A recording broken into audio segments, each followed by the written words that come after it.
Assalamualaikum warahmatullahi wabarakatuh.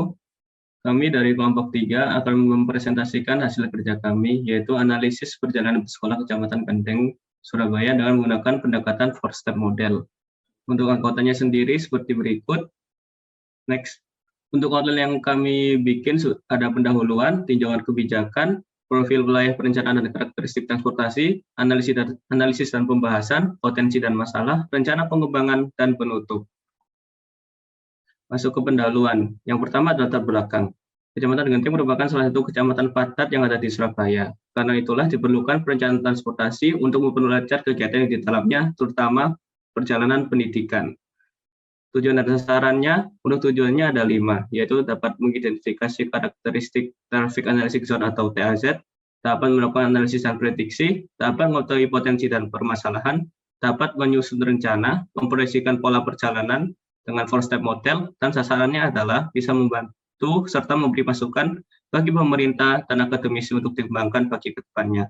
Untuk ruang lingkupnya ada ruang lingkup wilayah dan pembahasan. Untuk ruang lingkup wilayah sendiri, Kecamatan Genteng dibatasi di sebelah utara oleh Kecamatan Simokerto, sebelah timur oleh Kecamatan Tambahsari, sebelah selatan Kecamatan Tegalsari dan Kecamatan Gubeng, sebelah barat Kecamatan Tegalsari, Kecamatan Bubutan, dan Kecamatan Tawahan. Untuk petanya seperti berikut. Dan Kecamatan Genteng juga terbagi menjadi 5 kelurahan, yaitu seperti yang di peta sebelumnya. Ruang lingkup pembahasannya mengenai TAZ dan 4-step model. Dan sistematika penulisannya seperti outline yang tadi, ada pendahuluan, tinjauan kebijakan, profil wilayah perencanaan dan karakteristik transportasi, analisis dan pembahasan, potensi dan masalah, rencana pengembangan, dan penutup. Selanjutnya, saya akan menjelaskan tentang kebijakan yang meliputi RT/RW Kota Surabaya, RDTR UP 6 Tunjungan, RPJMJ Kota Surabaya, rencana pengembangan jaringan jalan, pedestrian, halte, parkir, dan lain-lain.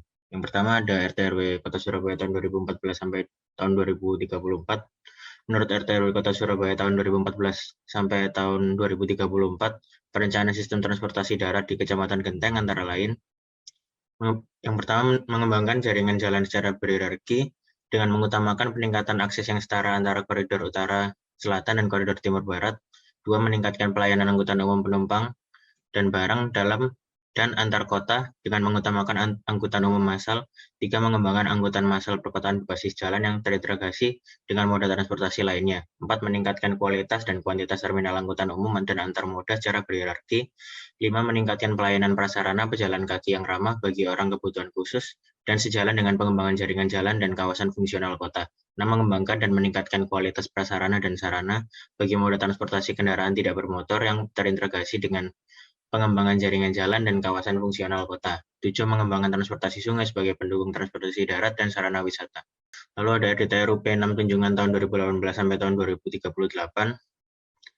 Menurut RDTRK UP 6 Tunjungan, sebagaimana dimaksud dalam rencana pengembangannya, pada pasal 144 ayat 1 huruf A berupa jaringan transportasi darat meliputi sistem jaringan jalan, sistem jaringan berjalan kaki, sistem pelayanan angkutan umum, sistem jaringan perkereta-apian, sistem jaringan angkutan sungai, danau, dan penyeberangan, dan prasarana transportasi. Kebijakan dan strategi jaringan transportasi menurut RDTR, yang pertama mengembangkan sistem jaringan yang terintegrasi dan berhierarki. 2. Mengembangkan jalur transportasi angkutan massal cepat beserta fasilitas pendukungnya. Dan 3. Mengembangkan prasarana pejalan kaki. Lalu ada RPJMD Kota Surabaya tahun 2021 sampai tahun 2026. Di dalam RPJMD 2021 sampai 2026, Kota Surabaya memiliki visi gotong royong menuju kota dunia yang maju, humanis, dan berkelanjutan dengan program pembangunan transportasi daerah berdasarkan misinya seperti pada tabel berikut, yang meliputi misi, tujuan, sasaran, program pembangunan, dan perangkat daerahnya. Lalu ada rencana jaringan jalan menurut dokumen RPJMD Kota Surabaya. Yang pertama, mengembangkan Pelabuhan Tanjung Perak untuk terminal peti kemas, pengembangan jaringan jalan arteri yang menghubungkan antar pusat utama kota dengan pusat kota di kabupaten yang berbatasan langsung, pengembangan jalur komuter atau kereta api double track, serta angkutan massal dan prasarana pendukungnya yang menghubungkan pusat-pusat pelayanan kota. Selanjutnya ada rencana jaringan pedestrian menurut RDTR Kota Surabaya tahun 2018 sampai 2038 berupa rencana prioritas pengembangan jaringan jalan meliputi pada jalan-jalan seperti pada slide berikut. Ya, selanjutnya ada sistem pelayanan angkutan umum. Sebagaimana pada RDTRU P6 Tunjungan ayat 2 huruf C meliputi mempertahankan dan mengintegrasi rute angkutan umum existing terhadap pengembangan rute angkutan, pengembangan dan penetapan rute angkutan umum berupa jalur feeder. Berikut pada tabel adalah detail jumlah terminal dan angkutan darat di Kota Surabaya. Selanjutnya ada prasarana transportasi berupa jaringan jalan. Pada tahun 2020 sendiri rasio panjang jalan terhadap jumlah penduduk Kota Surabaya adalah 0,54, di mana jalan Kota Surabaya sepanjang 1.697,39 km melayani jumlah penduduk sebesar 2.970.730 orang. Untuk meningkatkan dan mempertahankan infrastruktur jalan dalam kondisi baik sebagai pendukung sarana transportasi dan peningkatan aksesibilitas kawasan, perlu dilakukan upaya pembangunan dan pemeliharaan jalan kota yang mengalami bottleneck di Kota Surabaya yang terintegrasi dengan jaringan jalan regional dan nasional. Selanjutnya ada fasilitas halte seperti pada berikut. Untuk penataan dan optimalisasinya, sedangkan arahan pengembangan haltenya meliputi sepanjang rute angkutan umum dan bis, lalu pada jalur pejalan kaki dan pada pusat kegiatan atau perumahan. Lalu sistem parkir yang terdiri atas park and ride yang meliputi di jalan Keputaran dan jalan Belauran, dan pengaturan parkir di dalam Persil. Oke, selanjutnya ada karakteristik pendudukan. Nah, yang pertama jumlah penduduk berdasarkan kelurahan.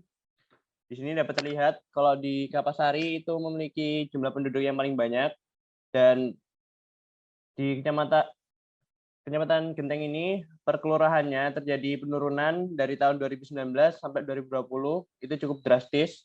Nah, ini untuk jumlah KK-nya berdasarkan zona pada tahun 2020. Dalam perhitungan four-step model diperlukan data KK di Kecamatan Genteng. Nah, berikut merupakan data jumlah KK setiap zona di Kecamatan Genteng. Nah, selanjutnya ada kepadatan penduduk seperti pada peta di samping. Kepadatan tinggi itu berwarna coklat, makin tinggi itu warnanya makin menghitam. Dan di sebelah kiri ada tabelnya. Sini untuk komposisi penduduk berdasarkan umurnya. Lalu ini ada komposisi penduduk berdasarkan jenis kelamin per kelurahan. Nah, karena kita mengambil tema pendidikan, jadi komposisi penduduk berdasarkan tingkat pendidikan saya rasa penting untuk dipaparkan. Nah, berikut komposisi penduduk berdasarkan tingkat pendidikannya. Terus ini yang terakhir adalah mobilitas penduduk, fertilisasi, dan mortalitasnya. Baik, saya pada kesempatan kali ini saya akan melanjutkan untuk menjelaskan tentang karakteristik tata guna lahan. Untuk kondisi existing, adapun kawasan budidaya dan lindung yang ada di Kecamatan Genteng sebagai berikut.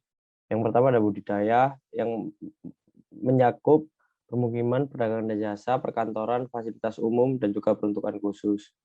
Lalu ada kawasan lindung, yaitu ruang terbuka hijau, sungai, dan area perlindungan. Lalu ada intensitas pemanfaatan ruang yang menyangkut KDP, KLP, dan GSP. KDP sendiri adalah angka perbandingan antara luas lantai dasar bangunan terhadap luas persil. KLP adalah perbandingan antara luas seluruh bangunan yang dapat dibangun dari luas lahan tanah, perpetaan, atau daerah perencanaan yang dikuasai. Dan GSP adalah sebuah garis yang menjadi batas jarak bebas minimum dari sisi paling luar sebuah masa bangunan terhadap batas lahan yang dikuasai. Lalu adalah koefisien lantai bangunan dengan KDP 0-30%. Terdapat pada kawasan yang memiliki ruang terbuka hijau, tambak, sungai, atau lahan kosong. Untuk KDP 30-60% dapat dijumpai di beberapa fasilitas umum, perdagangan dan jasa, serta kompleks perumahan. Untuk KDP 60-100%, umumnya adalah permukiman non-formal dan hampir tidak memiliki lahan kosong. Selanjutnya adalah koefisien dasar bangunan. Untuk KLB 0 adalah berupa taman, ruang terbuka hijau. Untuk KLB 1-2 biasanya terdiri dari pemukiman, bangunan fasilitas umum, serta perdagangan jasa. Sebagian besar wilayah di Genteng terdiri dari KLB 1-2. Untuk KLB 3-4 biasanya terdiri di pemukiman, fasilitas umum, dan juga terkadang perkantoran. Itu juga salah satu yang mendominasi di Kecamatan Genteng, dan KLB 5 ke atas didominasi seperti apartemen dan perkantoran. Untuk GSB 0 sampai 1 terdapat di wilayah ruang terbuka hijau dan lahan kosong. GSB 1 sampai 5 meter, kawasan permukiman baik formal maupun non formal. Untuk GSB lebih dari 5 meter pada kawasan permukiman vertikal atau apartemen dan beberapa fasilitas umum. Nah, selanjutnya untuk kondisi bangunan sendiri dibedakan menjadi 2, yaitu kondisi bangunan dan juga kepadatan bangunan. Kondisi bangunan sendiri adalah keterangan tentang permanen atau tidaknya, dan kepadatan bangunan tentang kepadatan jarak antar bangunan. Baik, selanjutnya di Kecamatan Genteng sendiri, kondisi bangunannya dibagi menjadi 3, ada bangunan permanen, bangunan semi permanen, dan bangunan non permanen. Bangunan permanen sendiri biasanya dapat ditemui pada fasilitas umum dan bertanggung jasa. Lalu untuk bangunan semi permanen itu terletak kita dapat temui di Gelora Ketapang yang dapat dijumpai dari perumahan yang berupa kayu. Lalu untuk bangunan non permanen sendiri itu biasanya terletak di sekitar makam. Selanjutnya ada kepadatan bangunan. Pada Kecamatan Genteng sendiri ini terdapat 3 jenis kepadatan bangunan. Ada kepadatan sangat rendah, yaitu kurang dari 10 bangunan per hektar. Nah, ini biasanya dijumpai pada ruang terbuka hijau dan lahan kosong. Lalu kepadatan rendah 10-40 bangunan per hektar bisa ditemui pada sarana pendidikan, pertanian, pertanian jasa. Lalu untuk kepadatan sedang 40-60 bangunan per hektar bisa dijumpai pada bangunan non formal. Misalnya ada status kepemilikan lahan. Nah, hak atas tanah dibukukan dalam bentuk sertifikat yang dikeluarkan oleh Badan Pertanahan Nasional dan sudah diatur dalam UPA nomor 5 tahun 1960 tentang pokok-pokok agraria.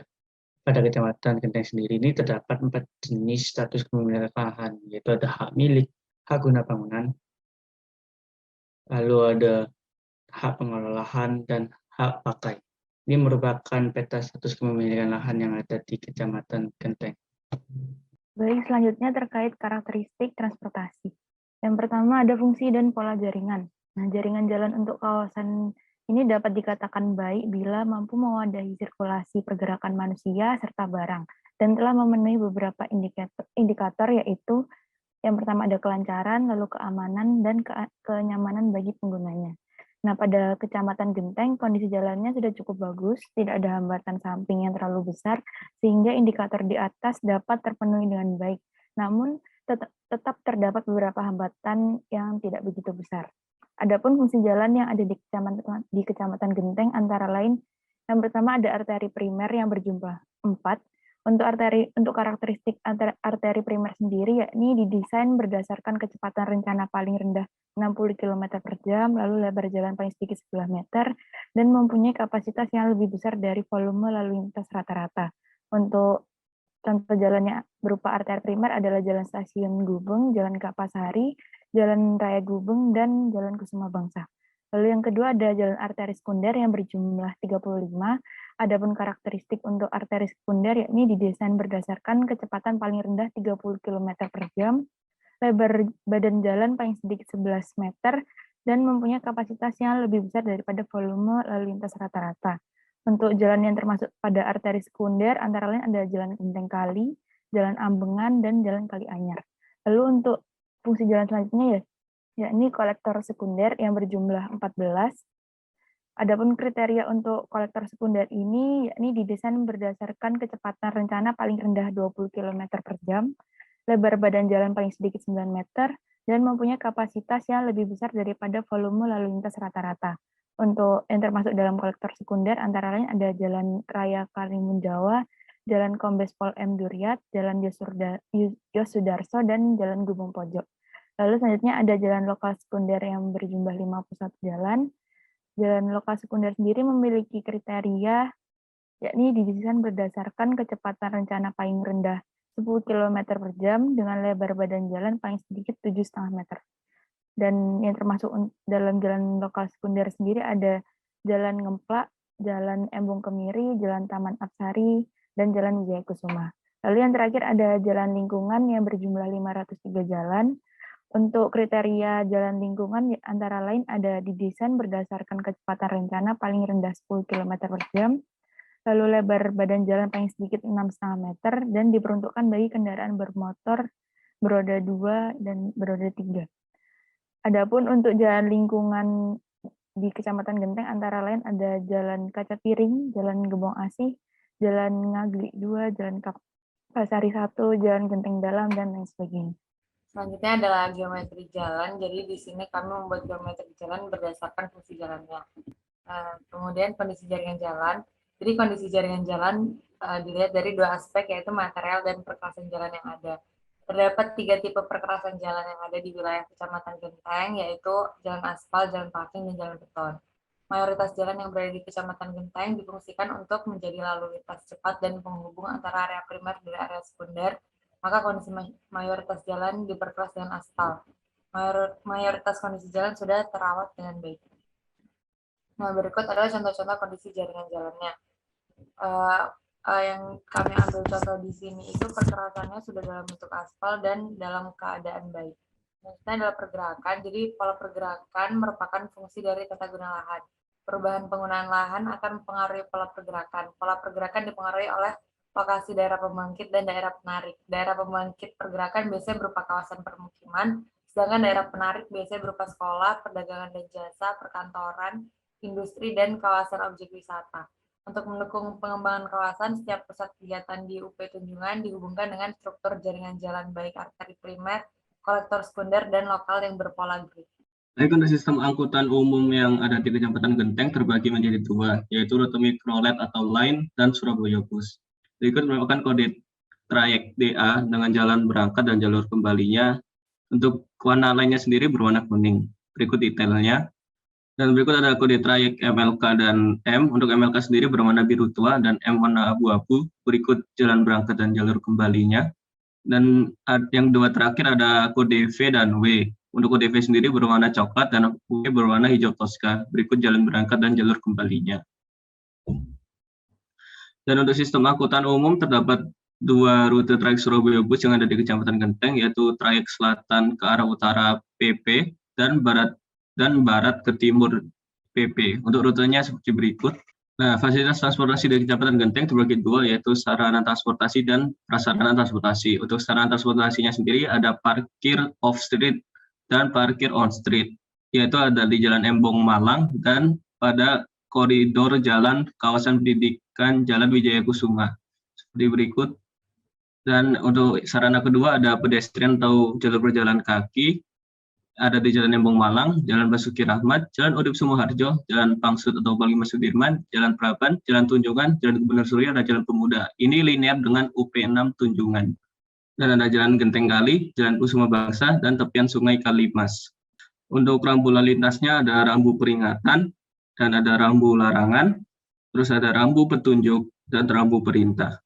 Untuk marka jalannya ada marka membujur, marka melintang, dan marka lainnya seperti zebra cross. Untuk traffic light ada traffic light 3 warna dan 1 warna seperti berikut. Dan untuk prasarana transportasinya ada halte. Di Kecamatan Genteng tidak tersedia terminal. Untuk haltenya sendiri ada banyak, tetapi di sini diambil dari beberapa sampel di jalannya. Untuk Jalan Kusuma Bangsa seperti berikut: Jalan Urip Sumoharjo, Jalan Basuki Rahmat, Jalan Gubernur Suryo, dan Jalan Panglima Sudirman. Inventarisasi data perjalanan bersekolah. Dan berikut adalah peta sebaran sarana pendidikan ada di Kecamatan Genteng, di mana sebagai rinciannya terdapat 20 sekolah dasar, 12 sekolah menengah pertama, dan 17 sekolah menengah atas. Selanjutnya, analisis dan pembahasan. Yang pertama ada analisis proyeksi penduduk. Nah, di analisis proyeksi penduduk itu memerlukan perhitungan ilmiah dari beberapa komponen dari laju pertumbuhan penduduk, yaitu kelahiran, kematian, dan perpindahan penduduk. Ketiga komponen tersebut dapat menentukan jumlah penduduk di masa yang akan datang. Pada penelitian ini, data yang digunakan adalah data jumlah penduduk Kecamatan Genteng 5 tahun terakhir. Untuk rumusnya sendiri, seperti yang ada di panel sekarang. Oke, next. Nah, ini untuk hasil analisisnya seperti berikut. Lalu ini untuk proyeksi penduduk per zonanya. Nah, lalu ada analisis proyeksi rumah tangga. Selain proyeksi penduduk, untuk melakukan proyeksi perjalanan pada perhitungan 4-step, diperlukan data proyeksi rumah tangga untuk menghasilkan perjalanan berbasis rumah tangga. Oleh karena itu, untuk mendapatkan data proyeksi rumah tangga, dilakukan perhitungan yang mengacu pada jumlah KK yang diproyeksikan hingga pada tahun 2027 dengan data tahun 2020 sebagai acuan. Untuk mengetahui jumlah KK pada tahun proyeksi digunakan, rumus seperti berikut. Nah, ini untuk hasilnya. Kisarannya dari 2022 hingga 2027. Lalu ini pembagian personanya. Selanjutnya analisis volume lalu lintas. Volume lalu lintas adalah jumlah kendaraan yang melewati suatu penumpang tertentu pada suatu ruas jalan tertentu dalam satuan waktu tertentu. Volume lalu lintas rata-rata adalah jumlah kendaraan rata-rata dihitung menurut satu satuan waktu tertentu, bisa harian yang dikatakan sebagai volume lalu lintas harian rata-rata, LHR. Analisis volume lalu lintas dapat dihitung dengan menggunakan metode traffic counting. Berikut adalah data hasil traffic counting yang sudah dilakukan oleh kelompok kami. Nah, selanjutnya hasil dari traffic counting perlu dikonversikan dalam satuan mobil penumpang. Untuk mengkonversi volume lalu lintas ke dalam SMP per jam bagi masing-masing jenis kendaraan digunakan EMP. EMP sendiri adalah ekuivalensi mobil penumpang yang faktor yang berfungsi untuk menyetarakan berbagai tipe kendaraan yang beroperasi di satu ruas jalan dalam keadaan satu jenis kendaraan, yakni mobil penumpang. Nah, untuk tipe kendaraannya dibedakan menjadi 3, LV, HV, dan juga MC.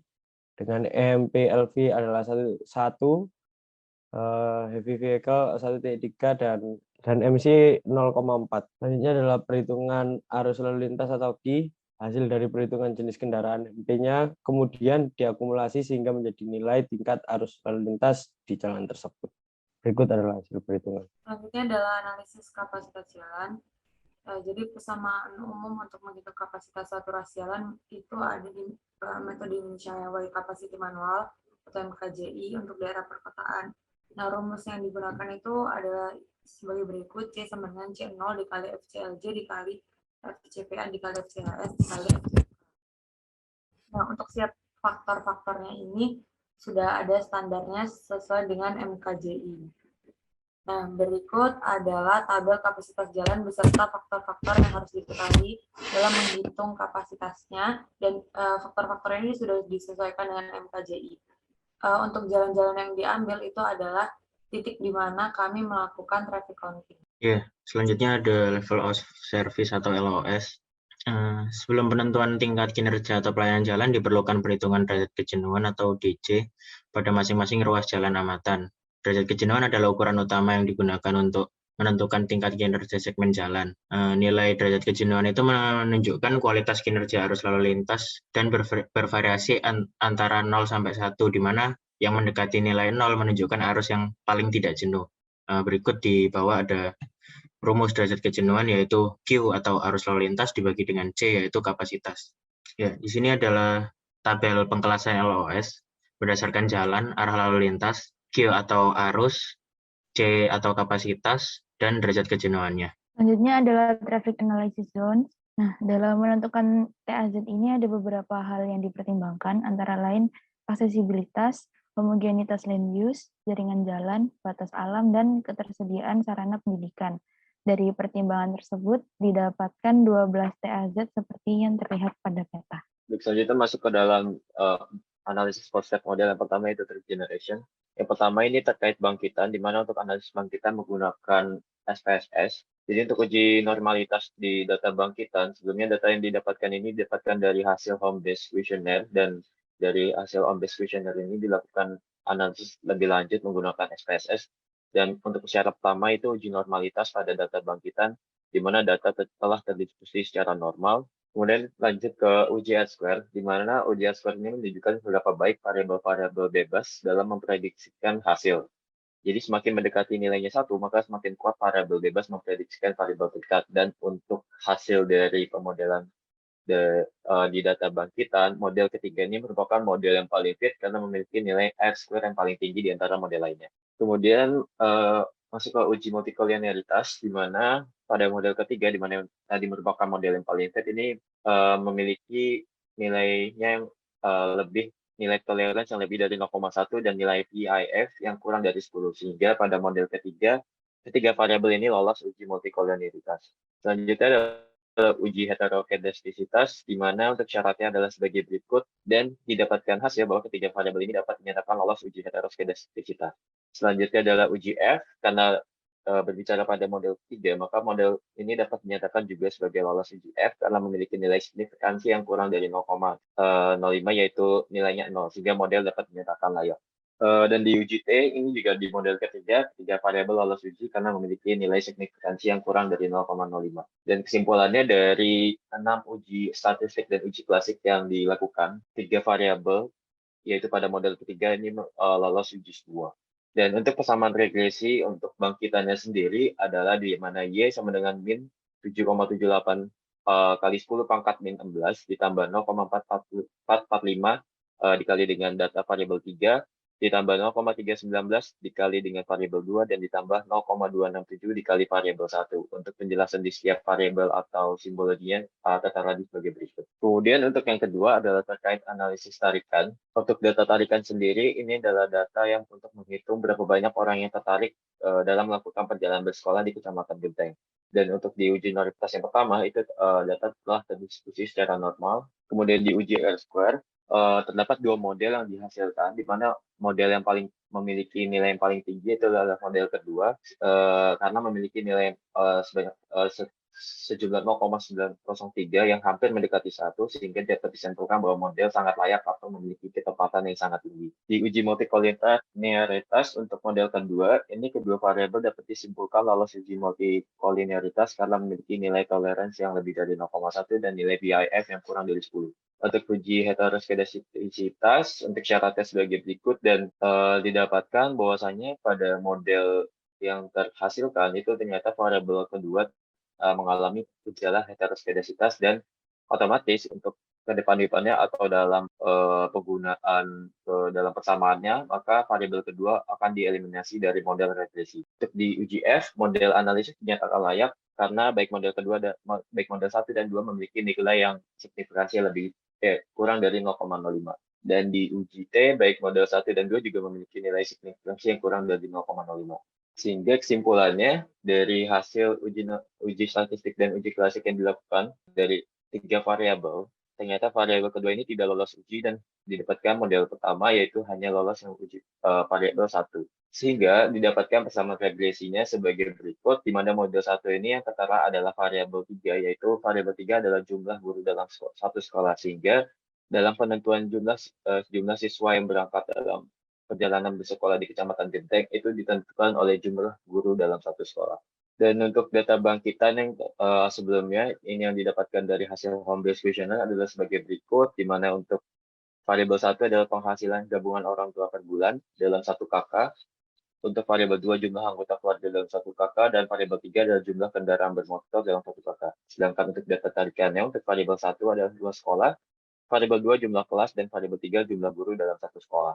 Dan untuk yang dianalisis bangkitan, karena telah tadi didapatkan persamaan regresinya sebagai berikut, sehingga untuk setiap zonanya didapatkan hasil bangkitan sebagai berikut, di mana total untuk bangkitan di Kecamatan Genteng adalah 59.351 jumlah perjalanan. Dan untuk analisis tarikannya yang dipakai adalah model 1, yaitu Y sama dengan min 4,80 kali 10 pangkat min 16 ditambah 0,923 kali variabel 3, dan didapatkan hasil total tarikan sebagai berikut di setiap zonanya, dan untuk totalnya adalah 1.229 tarikan. Sehingga dari hasil bangkitan dan tarikan yang telah didapatkan, maka di sini digunakan asumsi di mana bangkitan sebagai data yang statis dan untuk tarikan yang bersifat dinamis, sehingga tarikan yang akan menyesuaikan kepada bangkitan. Dan untuk koefisien yang digunakan adalah 48,29, sehingga didapatkan hasil tarikan yang telah disetarakan sebagai berikut di setiap zonanya.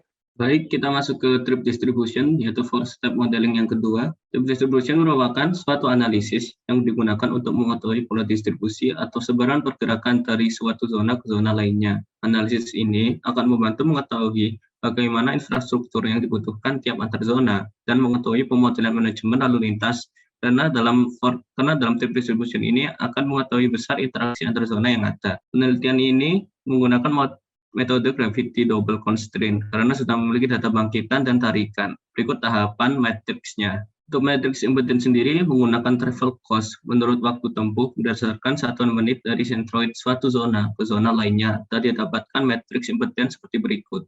Dan untuk matriks willingness sendiri menggunakan rumus sama dengan 5 dikali eksponen dikali dalam kurung minus 0,5 dikali travel cost dan didapatkan nilai sebagai berikut. Nah, setelah melakukan 15 kali iterasi, didapatkan matriks asal tujuan seperti berikut.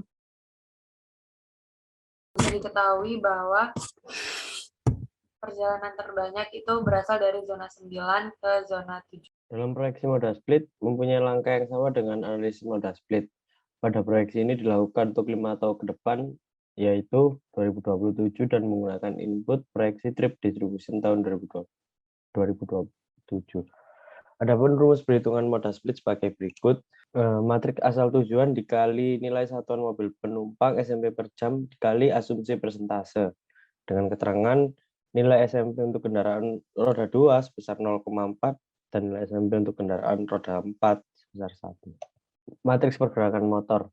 Berdasarkan hasil perhitungan SMP kendaraan motor di atas, dapat dilihat bahwa zona 8 menuju zona 7 merupakan zona yang memiliki pergerakan kendaraan motor terbanyak dengan total 1.635 motor per jam. Untuk matriks pergerakan mobil, berdasarkan hasil perhitungan SMP kendaraan mobil di atas, dapat dilihat bahwa zona 9 menuju zona 7 merupakan zona yang memiliki pergerakan kendaraan mobil terbanyak dengan total 530 mobil per jam.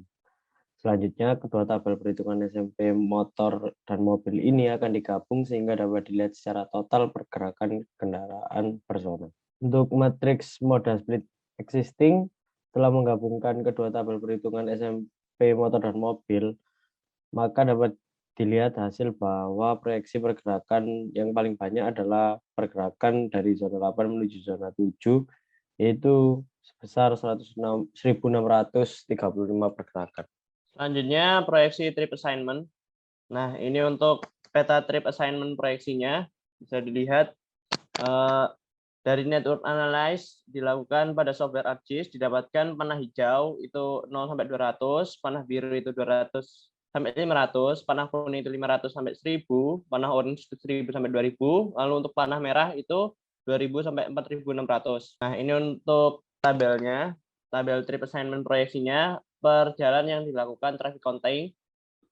Nama jalan yang pertama itu Ambengan dengan volume SMP per jamnya itu 6.189, undahan Wetan 499, undahan Kulon 3.100, Gubernur Suryo 3.047, Panglima Sudirman 2.613, lalu untuk Tunjungan 2.288, Kalianyar 3.632, lalu untuk Kusuma Bangsa 2535. Oke, next. Lalu ini untuk tabel trip assignment proyeksi per zonanya. Bisa dilihat.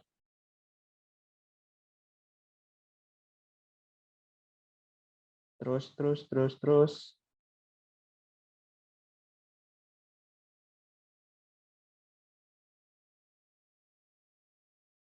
Nah, ini ada potensi dan masalah. Potensinya yang pertama, dari hasil analisa yang dilakukan diketahui bahwasannya beberapa ruas jalan memiliki sistem pergerakan yang lancar, dibuktikan dengan kode loss yang masuk kategori A, yaitu Undan Wetan, Kulon, Gubernur Suryo, Tunjungan, Panglima Sudirman, dan Kusuma Bangsa. Lalu, beberapa ruas jalan yang dapat berfungsi sebagai alternatif perjalanan untuk menuju lokasi sarana pendidikan. Lalu yang ketiga, ada sarana pendidikan di Kecamatan Genteng terbilang cukup lengkap untuk semua jenjang. Hal tersebut berdampak pada pergerakan orang dan barang karena adanya tarikan pergerakan dari setiap jenjang pendidikan. Adanya sarana pendidikan inilah yang memberikan dampak positif, yakni berkembangnya fasilitas penunjang lainnya yang nantinya akan membentuk Kecamatan Genteng menjadi kawasan pendidikan. Lalu untuk masalahnya, dari hasil survei, 75% dari pelaku perjalanan bersekolah masih berpreferensi pada penggunaan moda transportasi pribadi daripada menggunakan moda transportasi publik. Nah, Lalu untuk yang kedua, ada satu ruas jalan, yakni Jalan Ambengan, yang pada proyeksi tahun 2027 memiliki LOS F untuk tema perjalanan bersekolah. Lalu yang ketiga, prasarana pendukung sekolah seperti halte, jalur pedestrian di sekitar sekolah di beberapa titik memiliki kualitas yang belum memadai. Baik, untuk rencana pengembangannya adalah terkait skenario-skenario untuk peningkatan upaya beberapa hal-hal atau potensi masalah untuk dikembangkan. Ya. Untuk konsep rencana pengembangan ini dikembangkan di Kecamatan Genteng adalah pengembangan transportasi yang ditekankan pada penguatan sistem, sarana, dan prasarana transportasi yang sudah ada guna melakukan mobilitas dalam ranah pendidikan berupa pergi ke sekolah SD, SMP, atau SMA di Kecamatan Genteng. Dan tadi telah dijelaskan juga di masalah bahwasanya proporsi responden berdasarkan jenis moda transportasi yang digunakan ini masih pada berpreferensi kepada moda transportasi pribadi. Selanjutnya, dan sebanyak sekitar 50% dari responden yang memilih untuk tidak menggunakan kendaraan umum beralasan bahwa tidak efisien waktu. Kemudian sebanyak 13,95% menyatakan bahwa tidak ada kendaraan umum yang melewati rumah mereka, dan lainnya yaitu 3,1% berpendapat bahwa kendaraan umum rawan kriminalitas dan sebagian kecil lainnya. Sehingga untuk rencana pengembangan yang dilakukan terkait potensi dan masalah yang ada yang telah dijelaskan sebelumnya, untuk yang pertama adalah terkait optimalisasi jalan. Pada prinsipnya, manajemen ruas jalan ditekankan pada pemanfaatan fasilitas ruas jalan yang ada dengan peningkatan daya guna fungsi jalan dengan mengurangi atau menghilangkan hambatan-hambatan di ruang milik jalan. Peningkatan kualitas jalan yang telah ada, ini meningkatkan atribut jalan pada Jalan Ambengan. Untuk yang pada di bawah ini, di mana pada Jalan Ambengan ini memiliki nilai level of service yang masih memiliki kategori F dengan derajat kejenuhan yaitu 1,15, di mana untuk asumsi yang penulis melihat bahwasanya terjadi kenapa bisa terjadi level of service yaitu F, yaitu terkait dari kapasitas dasar dan nilai dari FCW-nya. Sehingga untuk solusi menangani dari Jalan Ambengan yang memiliki level of service F ini, yaitu yang pertama adalah penciptaan median jalan sehingga transformasi jalan yang dari jalan berupa tipe 4/2 tak terbagi menjadi 4/2 terbagi untuk meningkatkan kapasitas dasarnya. Dan terakhir yaitu pelebaran lajur jalan 0,5 meter yang sebelumnya di mana Jalan Ambengan ini memiliki lebar lajur yaitu 3 meter sehingga ditingkatkan lebarnya menjadi 3,5 meter sehingga dari nilai kapasitas dasarnya semula dari 6.000 meningkat menjadi 6.600 dan nilai FCW atau koefisiennya yang semula dari 0,90 menjadi 1 sehingga level of service-nya berubah menjadi E. Berikutnya adalah rencana pengembangan variasi moda. Mengacu pada analisis moda split di mana pilihan moda kendaraan didominasi oleh kendaraan privat berupa motor dan mobil yang hanya mampu mengangkut penumpang secara perorangan. Oleh karena itu, alternatif yang bisa menjadi jalan keluar adalah penggunaan moda publik seperti bis sekolah dan mobil sekolah atau antar jemput. Berikut adalah proporsi moda rencana. Untuk jenis kendaraan motor, proporsinya adalah sebesar 20% dan begitu juga dengan mobil. Untuk bus sebesar 40% dan mobil sekolah sebesar 20%. Untuk SMP per moda, motor sebesar 0,4, mobil 1, bus 1,3 dan mobil sekolah 1. Jumlah asumsi penumpang motor sebanyak 1, mobil sebanyak 1, bus mampu menampung 30, mobil sekolah asumsi penumpangnya 10. Berikut adalah rencana pengembangan variasi modanya. Ini untuk moda split rencana mobil. Selanjutnya ada moda split rencana mobil. Selanjutnya adalah moda split rencana bus yang jumlah totalnya ada 411. Selanjutnya ada moda split rencana mobil sekolah yang jumlah totalnya ada 237. Yang terakhir ada total moda split. Total moda split ini adalah total dari moda-moda yang sebelumnya sudah dihitung dan hasilnya adalah 3.972,560. Selanjutnya adalah peta trip assignment skenario. Jadi dari network analis yang dilakukan pada software ArcGIS didapatkan panah hijau itu pembebanan lalu lintasnya sangat rendah sebesar 0 sampai 50 SMP per jam. Untuk panah yang warna biru itu sebesar 50 sampai 100 SMP per jam. Yang warna kuning itu 100 sampai 200 SMP per jam. Yang warna orange itu tinggi, itu 200 sampai 500 cm per jam, dan yang terakhir warna merah itu sangat tinggi, 500 sampai 922 cm. Ini adalah 3% skenario berdasarkan jalan yang sudah dilakukan traffic counting. Baik, selanjutnya ke rencana pengembangan trotoar. Rencana pengembangan pedestrian atau trotoar terdapat 6 poin. Yang pertama adalah penyediaan fasilitas pelengkap antara lain berupa lampu, penerangan jalan umum, pohon peneduh atau pelindung, dan fasilitas pelengkap lainnya. Yang kedua ada mendorong peran serta pihak swasta dan masyarakat untuk menyediakan sarana dan prasarana jaringan jalan bagi pejalan kaki. Ketiga, menyediakan jalur pejalan kaki yang mana disesuaikan dengan standar prasarana dan aturan lebar jalur pejalan kaki yang dibutuhkan sehingga tidak mengganggu dimensi jalan yang ada.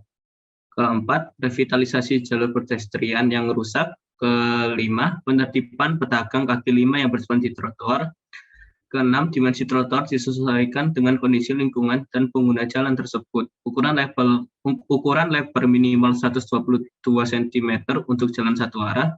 Ukuran lebar trotoar menurut kelas jalan ada 2 kategori, yaitu yang pertama ada lebar jalan 15 meter dengan lebar jalur trotoar 3,5 meter dan lebar jalan 10 meter dengan lebar jalur trotoar 2 meter. Next.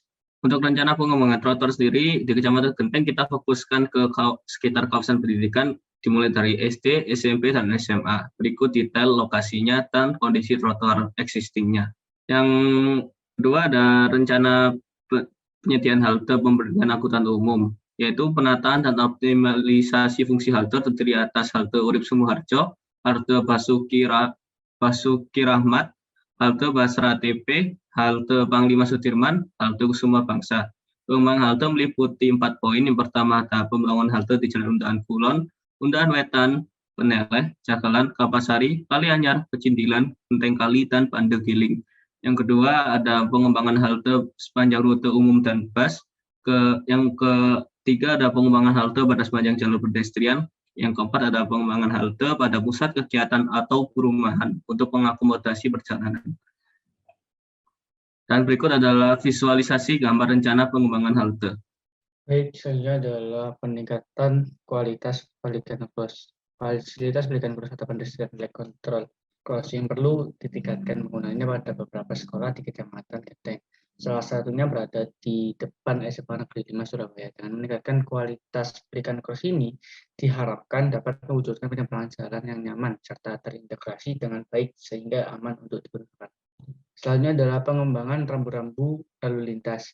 Optimalisasi rambu-rambu lalu lintas yang telah ada di Kecamatan Genteng ini perlu dilakukan sehingga dapat terlihat jelas oleh pengendara lalu lintas seperti rambu dilarang atau diperbolehkan parkir, rambu dilarang atau diperbolehkan berhenti, rambu batas maksimal kecepatan.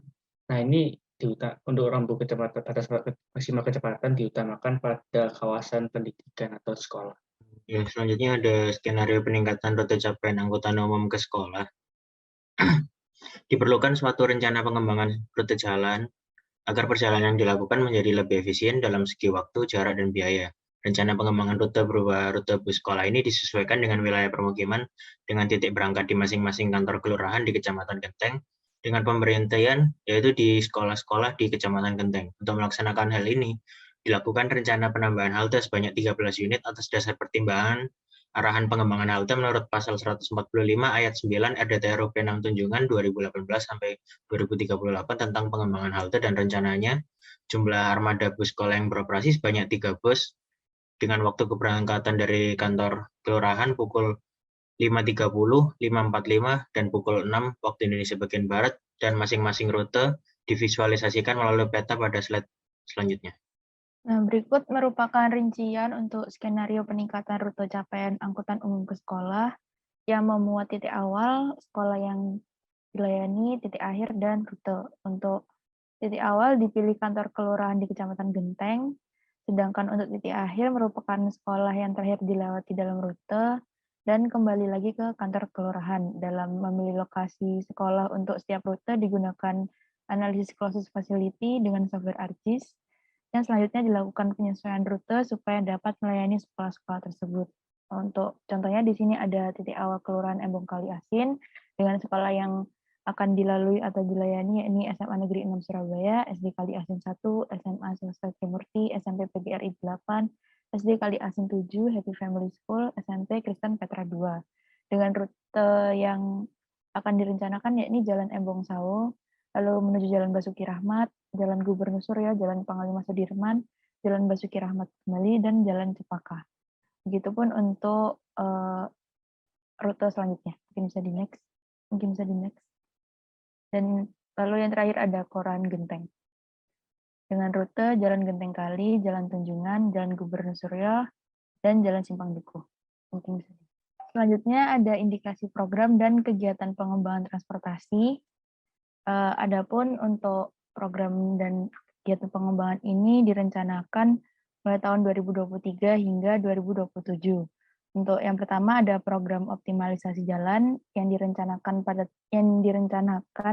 di Jalan Ambengan dalam kurun tahun 2023, lalu ada pengembangan moda dengan kegiatan penambahan variasi moda di Kecamatan Genteng yang dengan jangka waktu 2023 sampai 2024, lalu ada rencana pengembangan prasarana transportasi yang antara lain ada penyediaan halte, pemberhentian angkutan umum, peningkatan kualitas balikan cross, pengembangan rambu-rambu lalu lintas, rencana pengembangan trotoar yang dengan jangka waktu masing-masing 2023 sampai 2025 untuk penyediaan halte pemberhentian angkutan umum dan jangka waktu 2023 sampai 2024 untuk kegiatan lainnya. Lalu yang terakhir ada skenario peningkatan rute capaian angkutan umum ke sekolah dengan kegiatan rencana penambahan unit halte menyesuaikan dengan kawasan permukiman dengan jangka waktu mulai tahun 2023 sampai 2027 dan rencana pengembangan rute bus sekolah dengan jangka waktu implementasi 2023 sampai 2020. Selanjutnya adalah kesimpulan. Secara total, jumlah penggiatan terbesar di Kecamatan Genteng berada pada zona 9. Hal ini karena jumlah rumah tangga atau KK yang terdapat di zona 9 juga tinggi. Sedangkan jumlah penggiatan terkecil terdapat pada zona 3 dan 4 karena pada zona ini tidak terdapat penggiatan. Lalu jumlah tarikan terbesar berada di zona 7 dan karena hal ini banyak ditemukan sekolah pada zona 7 ini. Dalam menganalisis jumlah perjalanan bersekolah antar zona di Kecamatan Genteng menggunakan analisis trip distribution, hasil analisis tersebut menghasilkan informasi bahwa jumlah perjalanan bersekolah terbanyak berasal dari perjalanan zona 9 ke zona 7. Selain itu, dalam melakukan perjalanan sekolah, masyarakat di Kecamatan Genteng masih dominan menggunakan transportasi pribadi, yaitu sepeda motor. Hal ini mengakibatkan terjadinya kemacetan karena banyaknya jumlah pengemudi yang menyebabkan beban pergerakan terfokus pada suatu ruas jalan. Selain itu, pada permodelan trip assessment yang telah dilakukan, ditemukan 132 rute perjalanan di tiap perjalanan sekolah. Rute yang memiliki pembobotan yang paling tinggi terdapat pada Jalan Ambengan. Hal ini karena pada Jalan Ambengan terdapat beberapa sekolah, dari jenjang SD hingga SMA. Saran yang bisa diberikan adalah, yang pertama adalah pengembangan variasi moda publik dengan menambahkan bus sekolah ataupun mobil sekolah sebagai alternatif untuk mengurangi penggunaan motor pribadi. Yang kedua, penambahan ruas jalan untuk mengurangi pembebanan jalan yang tidak sesuai dengan kemampuan ruas jalan. Lalu yang ketiga, pengembangan jalur pedestrian yang sesuai standar dan dilengkapi oleh fasilitas penunjang. Yang keempat, peningkatan efektivitas daya guna fungsi jalan melalui pengurangan hambatan di ruang milik jalan atau ruja. Dan yang terakhir adalah pengembangan fasilitas transportasi seperti halte, rambu-rambu, dan fasilitas parkir. Sekian presentasi dari kelompok kami, kurang lebihnya mohon maaf. Wassalamualaikum warahmatullahi wabarakatuh.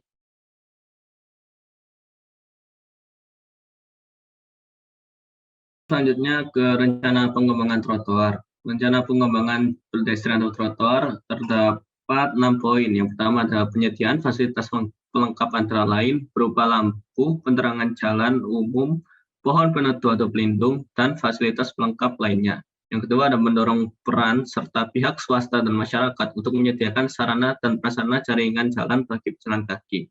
Ketiga, menyediakan jalur pejalan kaki yang mana disesuaikan dengan standar prasarana dan aturan lebar jalur pejalan kaki yang dibutuhkan sehingga tidak mengganggu dimensi jalan yang ada. Keempat, revitalisasi jalur pedestrian yang rusak. Kelima, penertiban pedagang kaki lima yang berjalan di trotoar.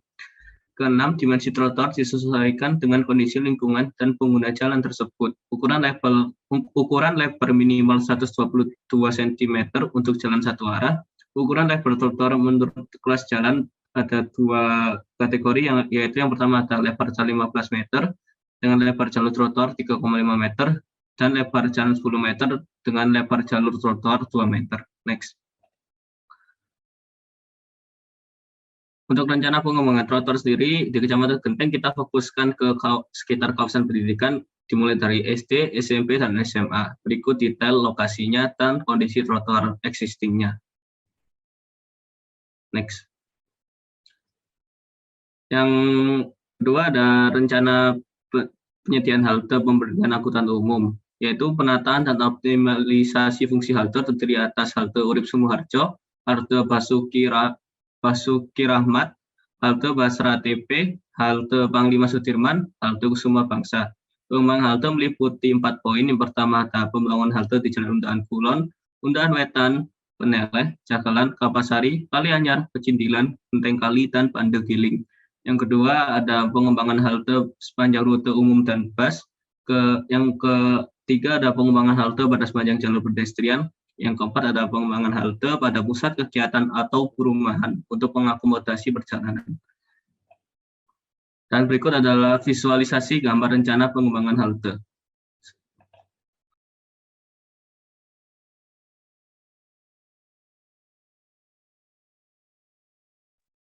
Baik, selanjutnya adalah peningkatan kualitas fasilitas berikan kursus atau pendidikan nilai kontrol.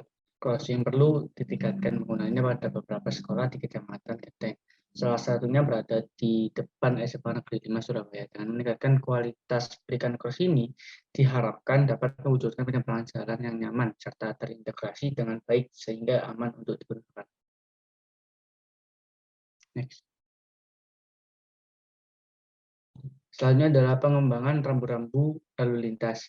Optimasi rambu-rambu lalu lintas yang telah ada di Kecamatan Genteng ini perlu dilakukan sehingga dapat terlihat jelas oleh pengendara lalu lintas, seperti rambu dilarang atau diperbolehkan parkir, rambu dilarang atau diperbolehkan berhenti, rambu batas maksimal kecepatan.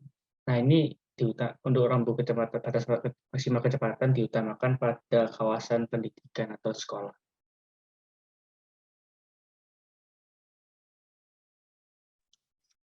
Ya, selanjutnya ada skenario peningkatan rute capaian angkutan umum ke sekolah.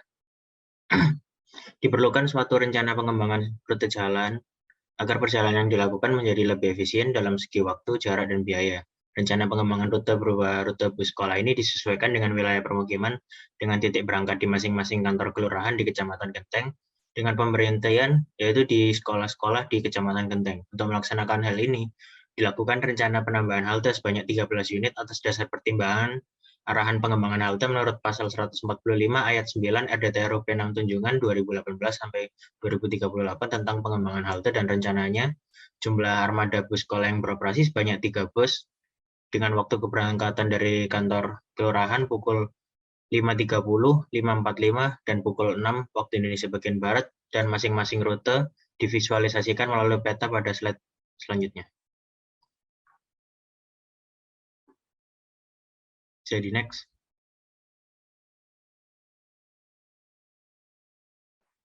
Nah, berikut merupakan rincian untuk skenario peningkatan rute capaian angkutan umum ke sekolah yang memuat titik awal, sekolah yang dilayani, titik akhir, dan rute. Untuk titik awal dipilih kantor kelurahan di Kecamatan Genteng, sedangkan untuk titik akhir merupakan sekolah yang terakhir dilewati dalam rute, dan kembali lagi ke kantor kelurahan. Dalam memilih lokasi sekolah untuk setiap rute digunakan analisis closest facility dengan software ArcGIS, dan selanjutnya dilakukan penyesuaian rute supaya dapat melayani sekolah-sekolah tersebut.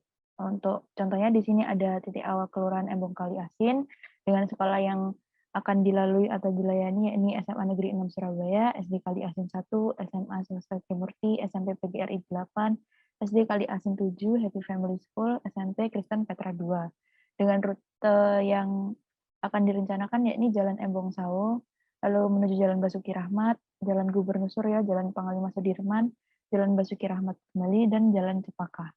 Begitupun untuk rute selanjutnya. Mungkin bisa di next. Mungkin bisa di next lagi.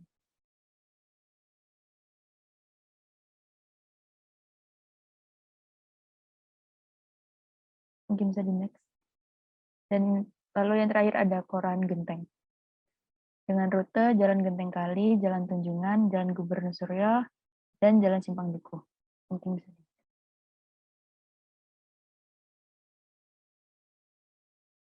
Selanjutnya ada indikasi program dan kegiatan pengembangan transportasi. Adapun untuk program dan kegiatan pengembangan ini direncanakan mulai tahun 2023 hingga 2027. Untuk yang pertama ada program optimalisasi jalan yang direncanakan di Jalan Ambengan dalam kurun tahun 2023, lalu ada pengembangan moda dengan kegiatan penambahan variasi moda di Kecamatan Genteng yang dengan jangka waktu 2023 sampai 2024, lalu ada rencana pengembangan prasarana transportasi yang antara lain ada penyediaan halte, pemberhentian angkutan umum, peningkatan kualitas balikan cross, pengembangan rambu-rambu lalu lintas, rencana pengembangan trotoar yang dengan jangka waktu masing-masing 2023 sampai 2025 untuk penyediaan halte pemberhentian angkutan umum dan jangka waktu 2023 sampai 2024 untuk kegiatan lainnya. Lalu yang terakhir ada skenario peningkatan rute capaian angkutan umum ke sekolah dengan kegiatan rencana penambahan unit halte menyesuaikan dengan kawasan permukiman dengan jangka waktu mulai tahun 2023 sampai 2027 dan rencana pengembangan rute bus sekolah dengan jangka waktu implementasi 2023 sampai 2027. Mungkin bisa di next. Selanjutnya adalah kesimpulan.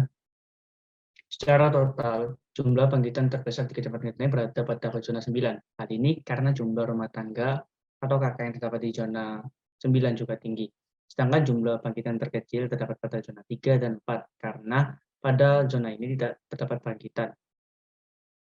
Lalu jumlah tarikan terbesar berada di zona 7 dan karena hal ini banyak ditemukan sekolah pada zona 7 ini. Dalam menganalisis jumlah perjalanan bersekolah antar zona di Kecamatan Genteng menggunakan analisis trip distribution, analisis tersebut menghasilkan informasi bahwa jumlah perjalanan bersekolah terbanyak berasal dari perjalanan zona 9 ke zona 7. Selain itu, dalam melakukan perjalanan sekolah, masyarakat di Kecamatan Genteng masih dominan menggunakan transportasi pribadi, yaitu sepeda motor.